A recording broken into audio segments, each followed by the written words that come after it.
बलिदान मास निमित्त खास जनमानस के भूप रहोगे, चरम चमकती धूप रहोगे।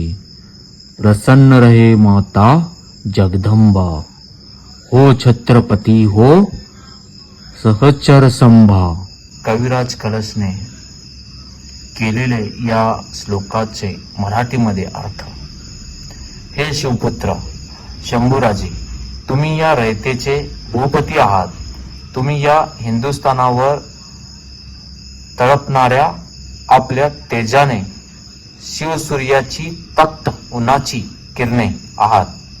हे छत्रपती शंभूराजे, तुम्ही आमचे सखा आहात. तुमच्यावर सदैव आई भवानीचा कृपाशीर्वाद बरसत राहो हीच प्रार्थना. जय जिजाऊ, जय शिवराय, जय शंभूराजे.